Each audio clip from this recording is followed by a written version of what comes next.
us a top 10 Super Bowl MVPs. Super Bowl 22, man. Doug Williams got it done. First black quarterback to win a Super Bowl. Starting quarterback.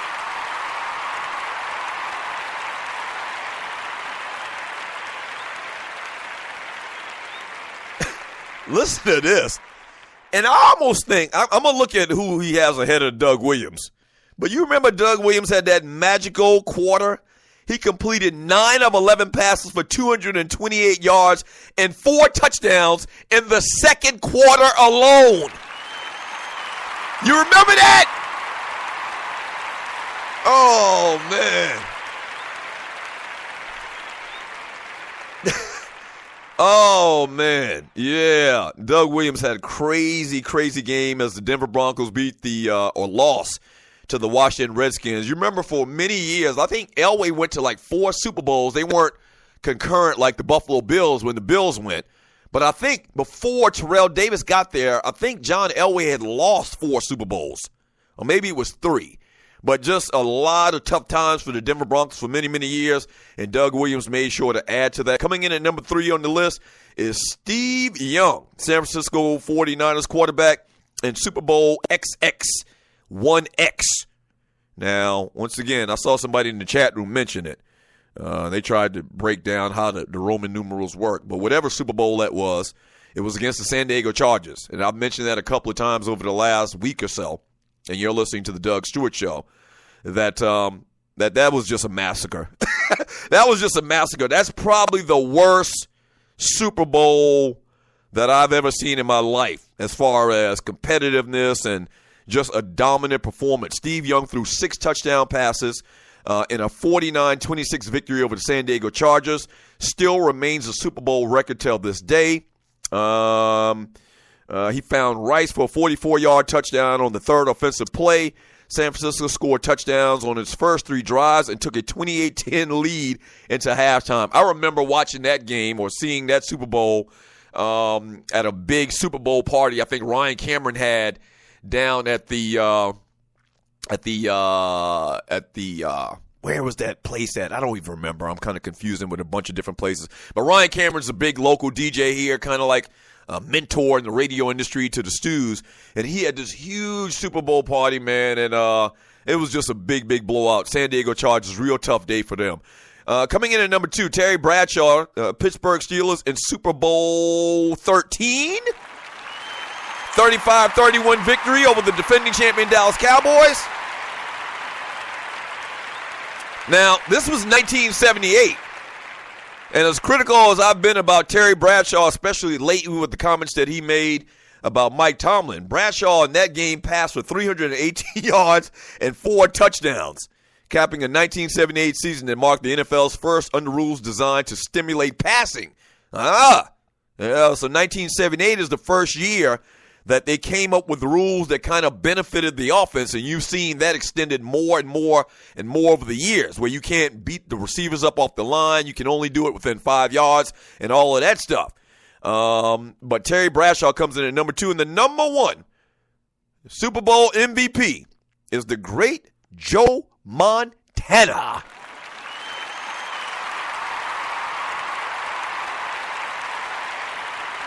Let me see what Montana did.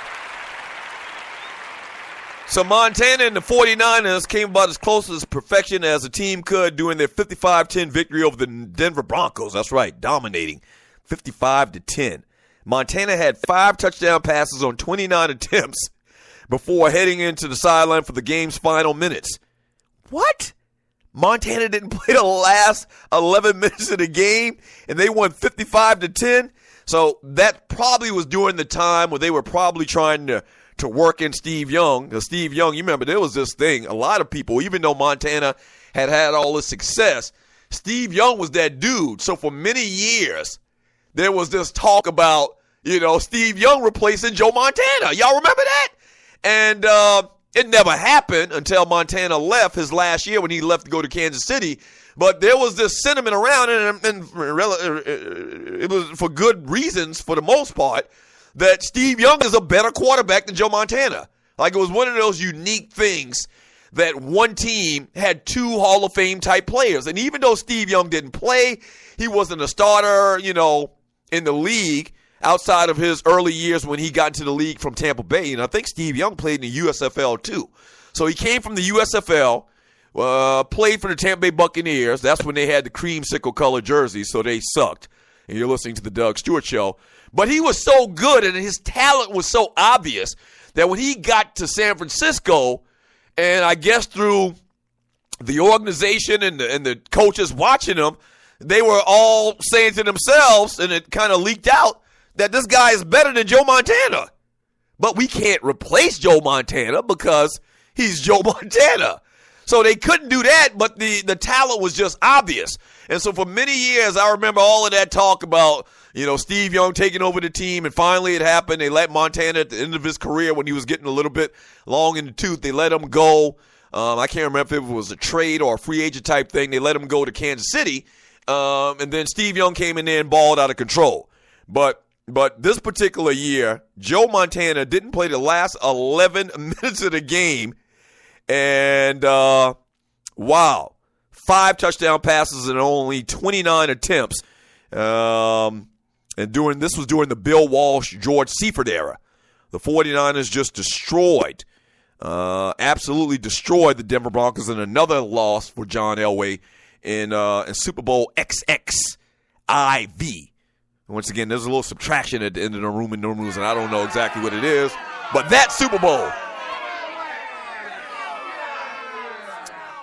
You know what, man? And looking at the top 5, I think I would move, if it were me, I think I would move Doug Williams up a little bit more.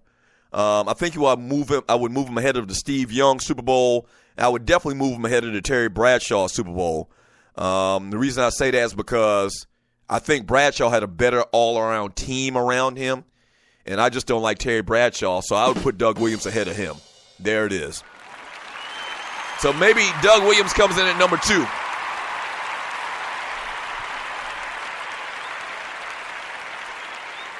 Yeah. 404-382-0338. You can also email me at doug@thedugstewartshow.com. From, who do we got here? From Sidney Jackson, Montana went to KC, and KC got that ass whipped by Buffalo in the playoffs, and then he retired. RC, to be clear, when I wrote great last name, I was referring to Ryan Cameron. Okay, got you. From ducking and dodging, the Chiefs had a lot of ex-Niner quarterbacks. They did. From, who do we got here? Andre Elam, when Jim Burt smashed Joe and hurt his shoulder, that's when Steve Young got on the field. Steve Young was not better than Joe Montana. I'm not saying that he was better than Joe Montana. As a matter of fact, I've said it before, Joe Montana's, in my opinion, the best quarterback I've ever seen in my life. But I'm not lying about that. I don't think you disagree with me. At the time, it always seemed like the 49ers were waiting for an opportunity, and maybe it had something to do with Joe Montana's age and his health, but it seemed like in his good years where he was still winning Super Bowls, they were trying to always figure out a way that they could give Steve Young that job. They were trying to figure out a way to give Steve Young that job, and ultimately it happened, and Steve Young was a great quarterback, so it was very founded, and how good of a player this guy was. But I just remember that they were trying to get this cat on the field despite having what most people thought was the greatest quarterback of all time. From Brian Hill, why did we use Roman numerals? I have no idea. Why the hell did we use Roman numerals?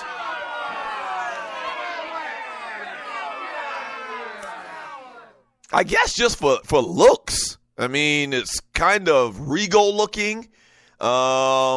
It's kind of prophetic. I don't know. I don't know why we still, and then maybe that's something that they don't do in schools today. Maybe that's something that they don't do in the school system today. I'm going to ask my daughter that later on this evening when she gets out of school. Like, have y'all learned y'all Roman numerals? Just like I talk about all the time, these kids today, they don't learn cursive writing. Right. Your kids are not learning how to write cursive in school. They aren't. And so chances are they probably don't even teach Roman numerals anymore. From Chuchi, government gives the corpse loopholes, then complain when they use them. So get rid of the loopholes. From Sensational, so Super Bowl 39 had the longest Roman numerals. XXX, V, and then 4 I's. Yeah, I guess so. from who do we got in the chat room on Spreaker.com? From Big L, who was the running back that had almost 200 yards for the Washington team with Williams? Was that the great Timmy Smith? I think that was the great Timmy Smith. That name pops into my mind as that running back that did that. From Clay Clifford Davis, Corey, this dumbass Trump is going to make us into a damn trade war.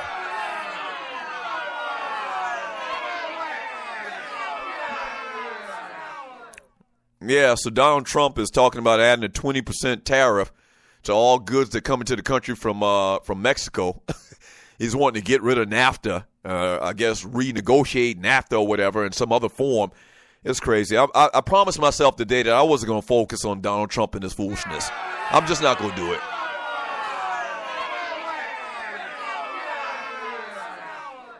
I mean, y'all can give your comments, but I'm not going to focus on it. I really think that it has a lot to do with my blood pressure and all of that stuff. From RC, and I rooted against the Skins that year because they beat the Vikings in the NFC title game. Sorry-ass Darren Nelson dropped the TD pass at the end of the game that would have tied the game. From Sidney Jackson in the chat room on Spreaker.com, Jam, yes he is, which is stupid AF. Because American consumers will have to pay the tax, which means we will still be paying for it. But his dumbass has his backtrack saying he's never said anything about the 20% when a reporter asked him about it. That's a lie. We have him on recording talking about the 20% tax. We do.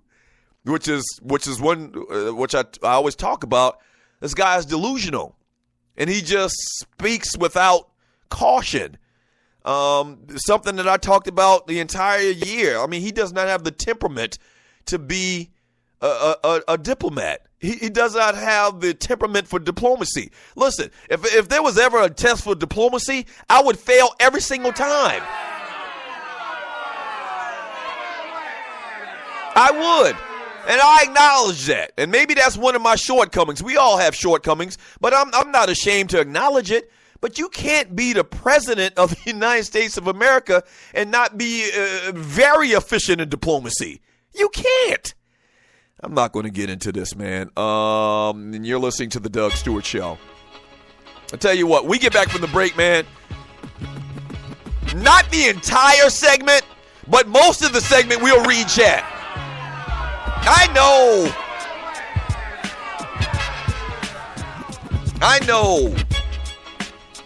I want to just touch upon one little story,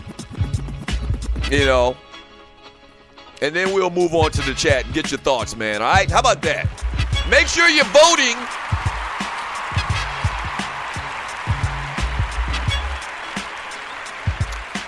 Make sure you're voting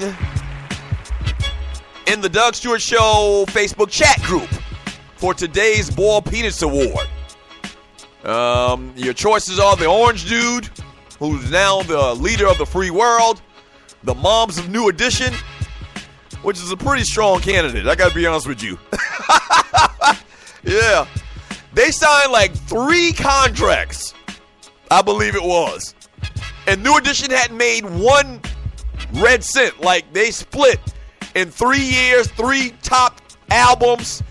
Like, they split in 3 years. They split like a check for $4. And you would think after the first contract, they would have got a lawyer and read the second contract, but they didn't do it. The third contract came around. You would have thought they were mad about it, that they would have read the contract, but they didn't do it. Oh, I laugh so I don't cry for them. LeBron James, Kellyanne Conway, the Bulls players, and Carmelo Anthony. Those are your nominees. Don't go away. Back in 3 minutes to Doug Stewart Show. Hour number 2.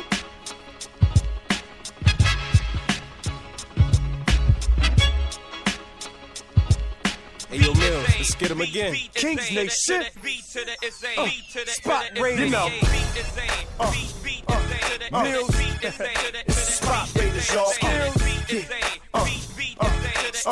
Yeah, listen, boy, skills, y'all. Nah, I ain't skills, nah. I don't rep the beat. I ain't the cat that came out and made you on MC. I ain't the cat that did it alone, had no help. Carried the whole state on his back by himself. When P was the verb lord and Tim had a small frame. Before Missy came and got you wet in the rain. Was them raw metaphors that was picking your brain. It was a cat from Richmond sickening with a flow insane. Nah, I ain't him. he ain't me. They say we look alike, but they don't mean I want your CD. So it's best to back up, relax, we're acting tough. Get your facts up.